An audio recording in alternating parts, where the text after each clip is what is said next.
Portada digital, hoy, como siempre, con Rafael Ovalles.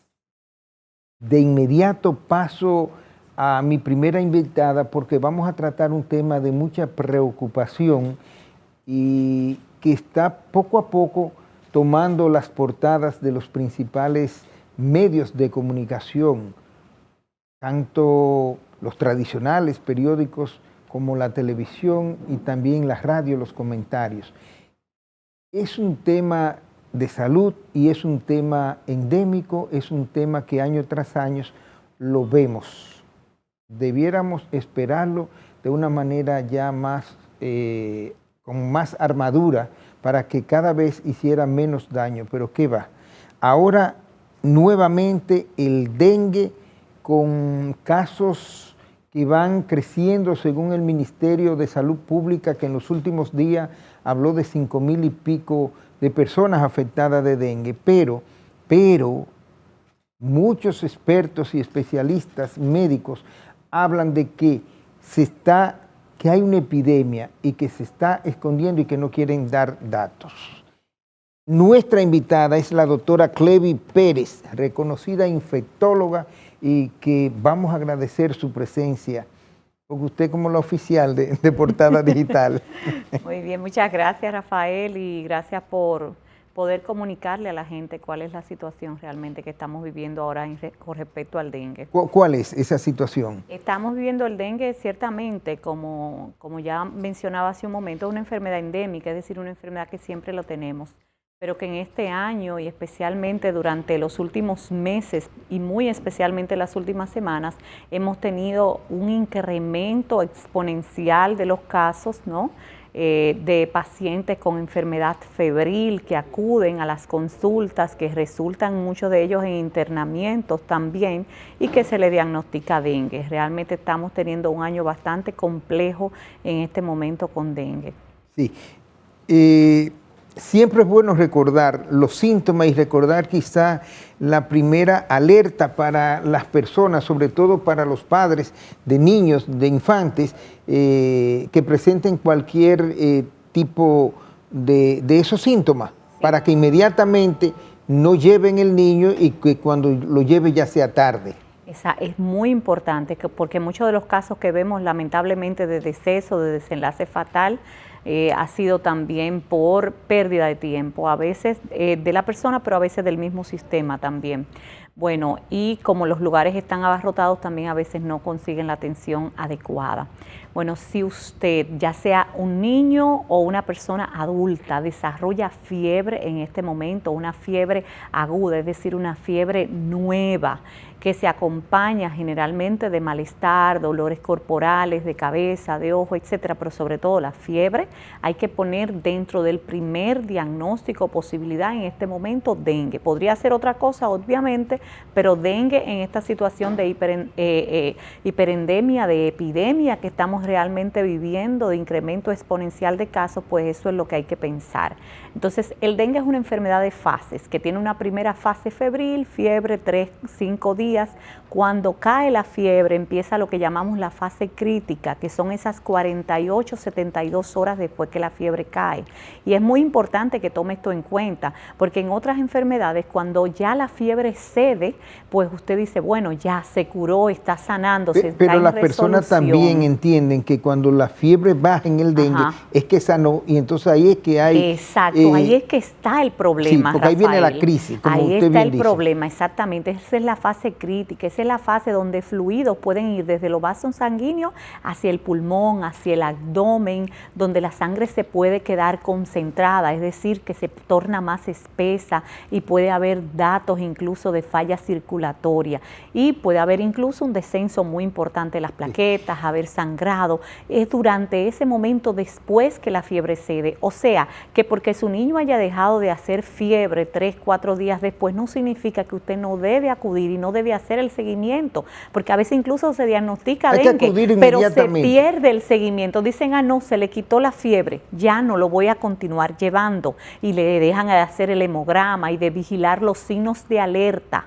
Es muy importante vigilar, sobre todo muy importante el dolor de barriga, el dolor de abdomen. Cuando hay dolor de abdomen, cuando hay vómitos que impiden la hidratación adecuada del paciente, cuando orina poco, cuando se le ponen los pies, las manos frías, cuando tiene el corazón acelerado sin tener fiebre, cuando tiene manifestaciones de sangrado, todo eso, tiene letalgia, somnolencia, todos esos son datos que debe usted acudir rápidamente a un centro de salud porque ya esa persona ameritaría un ingreso. La tercera etapa, ¿cómo se manifiesta? Ya entonces la tercera etapa es la fase de resolución, de recuperación, como también le llamamos, y en esa etapa el paciente orina mucho, recupera el apetito, porque en la fase crítica generalmente el paciente, usualmente, porque hay de todo tipo de pacientes, obviamente, pero la mayoría de las personas no tienen apetito. Ya en la fase de resolución, alrededor del 8º día, ya recuperan el apetito, orinan mucho, tienen estabilidad de la presión, de la frecuencia cardíaca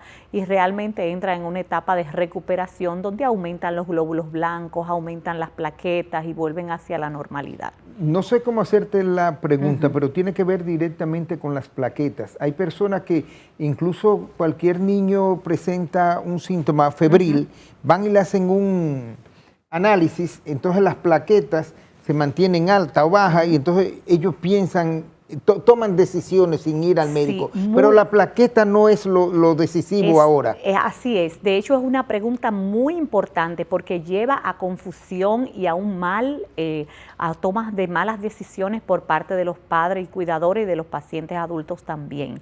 Y es el hecho de que en principio en el dengue, durante esa fase primera febril, las plaquetas suelen estar normales. Lo primero que desciende, el hemograma en los segundo día de fiebre puede estar perfectamente normal.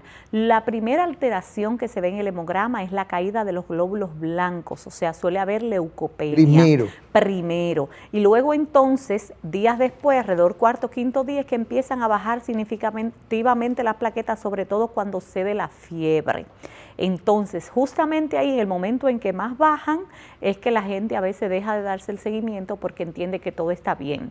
Una cosa, ¿aparece primero la fiebre o los síntomas de dolor estomacal? Lo que suele aparecer primero es la fiebre, o sea, claro, hay que saber que muchos pacientes con dengue realmente cursan con pocos síntomas o ningún síntoma y a veces lo confunden con cualquier otra cosa. O sea, pasa silencioso. Exacto, la mayoría de los casos de dengue realmente es una enfermedad leve o silenciosa.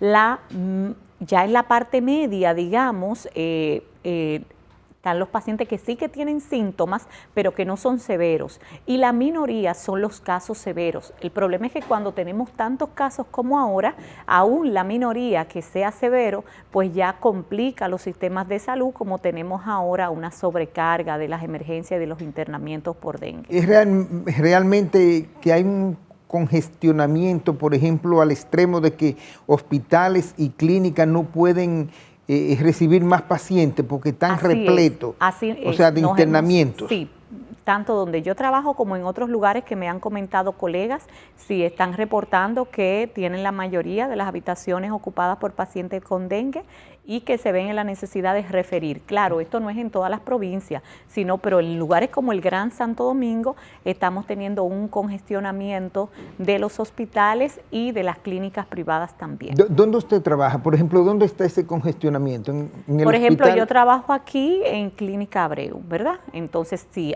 tenemos diariamente en la emergencia pues muchos pacientes con dengue, a veces no hemos visto en la necesidad de buscar dónde referirlo porque no tenemos cama, pero colegas que trabajan en el Robert Rick Cabral, que trabajan en el Hugo Mendoza, me he enterado de casos, por ejemplo, de pacientes que han tenido que durar un montón de tiempo en la emergencia en una silla, ingresado en una silla, porque no, por ejemplo, como en el hospital infantil, porque no consiguen una cama. Es decir, que en el Gran Santo Domingo ciertamente estamos viendo una congestionamiento de los servicios de salud. Desde que nací, estoy escuchando que la Aedes aegypti, el mosquito que lo provoca, dónde se cría, dónde se propaga y todo. Pero yo creo que eso hay que repetirlo. ¿Y qué debe hacer cada persona? Sí. Es importante saber que tenemos realmente en toda la geografía nacional este mosquito, que es el vector del virus del dengue. El virus del dengue se adquiere básicamente por la picadura de este mosquito y sobre todo de la hembra, que es hematófaga y necesita la sangre para completar su ciclo reproductivo. La hembra es la malita. Bueno, la que pica. En este caso sí, porque lo necesita como parte de su ciclo reproductivo. Entonces ella deposita sus huevecillos y esos huevecillos son muy resistentes a la desecación, puede resistir hasta 1 año. Cuando llueve, cuando se encuentra con agua, completa su ciclo reproductivo. Por eso es que el dengue se ve favorecido por lugares donde no hay adecuados servicios, por ejemplo, como agua corriente siempre, porque la gente almacena y entonces en ese almacenamiento surgen los criaderos. O sea, y también en los después de las tanques, lluvias, de tomar agua, en los de bañarse. cacharros, en las, exactamente. Ahí pasaron unas gomas. imágenes muy presentes, sobre todo en los sectores más pobres. Fíjate esto, por ejemplo, esas gomas, esos tanques, Exacto. que son criaderos. Son criaderos, y de ahí entonces sale... señores, estamos realmente en una situación difícil con dengue, no solamente las autoridades que deben hacerlo, pero usted también revise su entorno de su vivienda y trate de limpiar de cacharros, ¿verdad? Todo su entorno y los de los vecinos, por supuesto. ¿Es cierto que nada más pica de día? Una cosa importante, es más frecuente, pero no es exclusivo, porque la luz artificial favorece la picada nocturna, sobre todo porque ellas necesitan la sangre. Si la familia está durante el día afuera, trabajando en la escuela, etcétera, y en la noche que está en la casa y tienen la luz artificial, pues también puede picar, pero ciertamente el día es su favorito. Entonces, además de todo, debemos volver a los mosquiteros. Los mosquiteros sí, son muy importantes los mosquiteros y también los repelentes. De hecho, a los mosquiteros se les puede también aplicar y hay algunos que ya lo traen aplicado los repelentes. Entonces, no son casos aislados. No es un brote, podríamos decir que es una epidemia. Bueno, brote significaría un incremento de los casos sobre lo esperado y eso sí que lo estamos teniendo. Sí. Entonces es una enfermedad endémica, pero ahora mismo estamos en una hiperendemicidad, es decir, estamos con un incremento notable de los casos sobre lo esperado y por tanto las ejecutorias que se hagan deben ser también extraordinarias para contenerlo. Pero si no hay respuesta de los hospitales, sobre todo, es porque la situación es muy crítica. Entonces, exacto, por eso decía que también las autoridades, aparte de trabajar en la prevención, deben disponer una logística para el traslado de estos pacientes, porque muchas veces, pues no poder conseguir cuidado adecuado también es lo que puede terminar un desenlace fatal. Bueno, vamos a agradecer a la doctora Clevi Pérez por estas informaciones y obviamente mantener la alerta y mantener... yo diría, no sé cómo, desde que aparezca cualquier síntoma, fiebre o algo, nada de que de té, nada de nada. Automedicación sobre todo, exacto. Perfecto. Evitar los antiinflamatorios no esteroideos. Perfecto. Bueno, pues gracias por tu presencia. Nosotros vamos a pausar y cuando retornemos vamos a hablar de otro tema sumamente importante y que también está... de actualidad. Se trata de la reforma educativa policial y para eso contamos con la presencia de la maestra, la historiadora, la escritora, doctora Muquien Sanben, quien es coordinadora de la Comisión Técnica para la Reestructuración del Sistema Educativo de la Policía Nacional. Andamos formando, buscando un nuevo perfil del policía para que haya una mayor integración, armonía entre la ciudadanía y los policías, que uno se sienta más cuidado y más protegido, menos problemas, menos conflicto entre unos y otros. Pausamos y en breve con la doctora Sanben.